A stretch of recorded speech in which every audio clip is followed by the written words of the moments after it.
Innal hamdalillah nahmaduhu wa nasta'inuhu wa nastaghfiruh wa na'udzu billahi min syururi anfusina wa min sayyiati a'malina may yahdihillahu fala mudilla lahu wa may yudlil fala hadiya lahu. Asyhadu an la ilaha illallah wa asyhadu anna Muhammadar Rasulullah, amma ba'du. Hadirin ikhwatul iman rahimakumullah, pemirsa dimanapun Anda berada, pertama-tama marilah kita tasyukur binikmah kepada Allah Subhanahu wa taala karena berkat kudro dan irodahnya pada kesempatan kali ini kita masih diberikan kekuatan dan kesehatan. Pada kesempatan kali ini kita masih diberikan peluang, kesempatan oleh Allah Subhanahu wa taala untuk terus beribadah, untuk terus lebih mendekatkan diri kepadanya. Hadirin sekalian, ikhwatul iman dimanapun Anda berada, pada kesempatan kali ini, pada kultum kali ini, saya akan menjelaskan tentang sebuah hadis yang diriwayatkan oleh Imam Al-Bukhari dalam kitabnya Sahih Al-Bukhari, yang dijelaskan oleh Imam Ibnu Hajar Al-Asqalani dalam kitab Fathul Barinya. Hadis ini dicatat oleh Imam Al-Bukhari dalam Babu as-sholawatul khamsu kafaratun, bab tentang sholat 5 waktu itu sebagai kifarat atau penghapus terhadap dosa-dosa.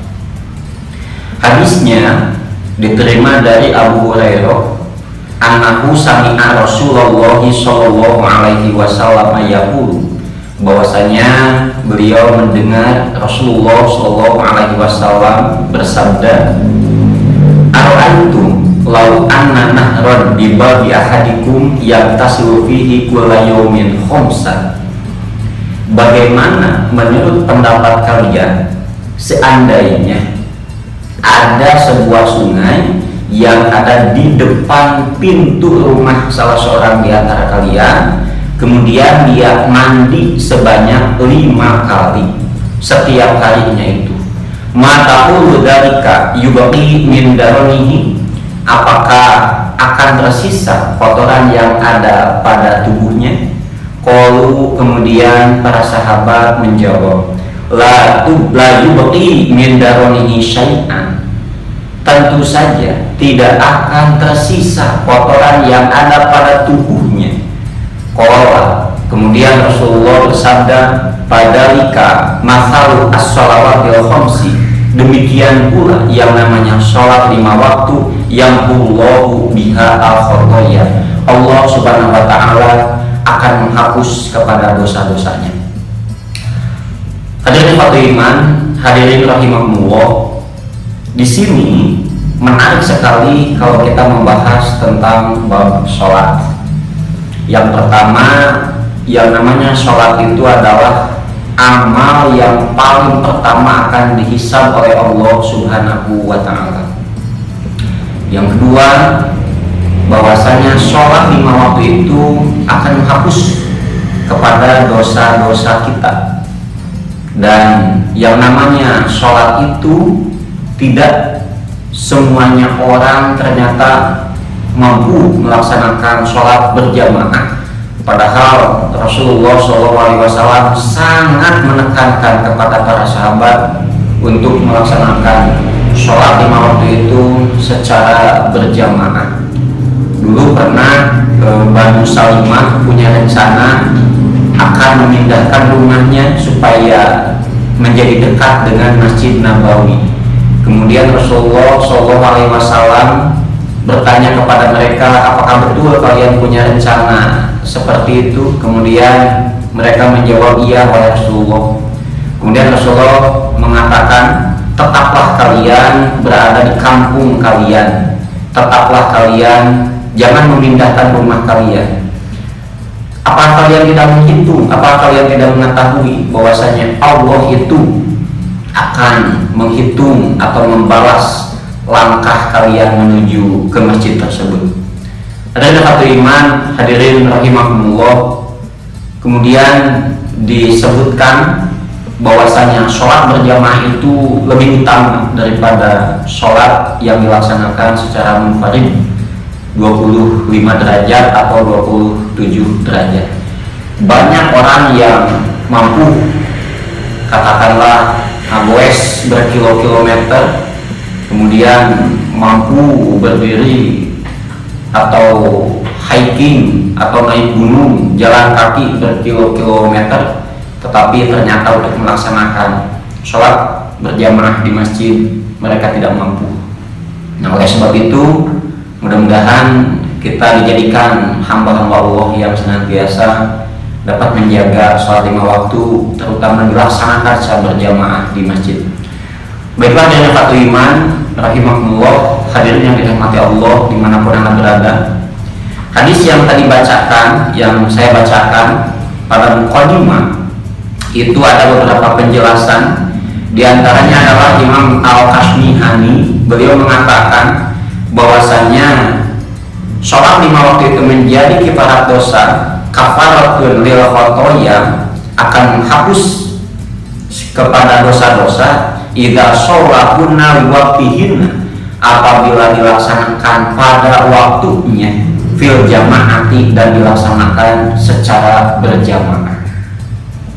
Kemudian di sini disebutkan menurut Imam Ibnu Arabi, wajibul tamtsili anal mar'a kama yatadannasu bil aqdaril mahsusati fi badanihi wa siyabihi, bahwasanya perumpamaan hadis ini menyebutkan bahwasanya seseorang itu bisa jadi atau bisa dikatakan pasti akan ada kotoran pada tubuhnya itu, yang ada pada badannya itu dan pada pakaiannya. Wa yutahhiruhu al-ma'ul katsir, kemudian akan dapat dibersihkan dengan air yang banyak. Fakadzalika as-shalawatu, demikian pula yang namanya sholat, tutahhirul 'amda an akbaril dzunubi hatta la tubqi lahu dzamban illa asqatahu. Yang namanya sholat hamba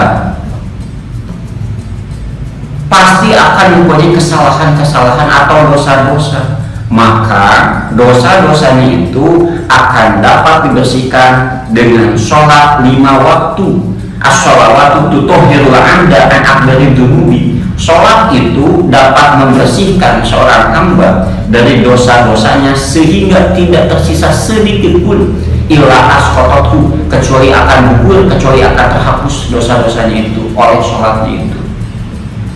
Nah, kemudian di sini disebutkan wa zamiru ana murada bil khotoya fil hadithi ma huwa anhu minas shaghirati wal kabirati.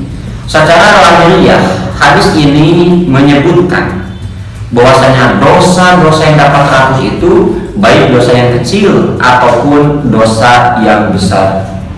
Kemudian Ibnu Battal mengatakan bahwasanya hadis ini maksudnya adalah an-amroda as-saghir khosotan. Dengan sholat ini, dosa yang dapat terhapus itu adalah dosa-dosa yang kecil. Nah, jadi kurang lebih secara garis besar ada 2 pendapat. Ada yang mengatakan dosa-dosa yang besar dan yang kecil dapat terhapus, dan ada yang mengatakan hanya dosa-dosa yang kecil saja. Kemudian Imam Al-Qurtubi juga sama mengatakan demikian, bitakfiri jami'id dzunubi, akan terhapus semua dosa-dosa. Akan tetapi pada riwayat Muslim itu ada sebuah hadis dari Al-Ala an Abi Hurairah, dari Abu Hurairah, as-shalawatu khamsu kafaratun lima bainaha majduni batil kabair, bahwasanya sholat 5 waktu itu akan bisa menjadi kifarat terhadap dosa-dosa 5 bainahan yang telah atau pernah dilakukan oleh seseorang, majduni batil kabair, selama dia menjauhi dosa-dosa yang besar. Sebab dosa-dosa yang besar itu hanya dapat diampuni oleh Allah Subhanahu wa taala dengan cara bertaubat. Di antaranya syirik atau musyrik itu dapat diampuni oleh Allah Subhanahu wa taala dengan cara bertaubat pelakunya itu. Ada Fatul Iman, hadirin dimanapun Anda berada. Jadi hadis ini menyebutkan bahwasanya sholat itu sekali lagi dapat menghapus atau sebagai kifarat terhadap dosa-dosa kita. Mudah-mudahan dengan sebuah hadis ini dapat menjadi motivasi untuk kita semua untuk tetap semangat menjalankan kewajiban kita selaku hamba Allah, yaitu melaksanakan ibadah sholat, terutama laksanakanlah secara berjamaah di masjid. Sebab yang pertama, sholat di masjid itu tentu saja pahalanya lebih utama daripada dilaksanakan secara munfarid atau sendirian di rumah kita. Kemudian sholat di masjid secara berjamaah itu insya Allah akan menghitung, akan membalas dari langkah-langkah kaki kita yang kiri atau yang kanan kita. Kemudian lebih utama juga 27 derajat atau 25 derajat, kemudian dapat menghapus kepada dosa-dosa kita. Dan juga sholat 5 waktu ini tentulah menjadi bekal untuk kita nanti di akhirat, sebab amal yang paling pertama nanti dihisab oleh Allah Subhanahu wa Ta'ala dari hamba-hambanya itu adalah tentang sholatnya. Sebelum menghisab yang lain, Allah akan menghisab sholat kita. Hadirin iman rahimahumullah, demikianlah yang dapat disampaikan pada kultum siang hari ini. Mudah-mudahan bermanfaat untuk kita semua, dan mudah-mudahan kita semua dijadikan hamba-hamba Allah yang senantiasa menjaga sholat kita dan keluarga kita. Mudah-mudahan menjadi keluarga yang soleh dan solehah yang senantiasa menjaga atau memelihara sholat 5 waktu. Demikian, semoga bermanfaat, menjadi ilmu untuk kita semua. Ditutup dengan doa, Rabbana la tuzigh qulubana ba'da idh hadaitana wa hab lana min ladunka rahmah innaka antal wahhab. Rabbana atina fid dunya hasanah wa fil akhirati hasanah wa qina adzabannar. Wassalamualaikum warahmatullahi wabarakatuh.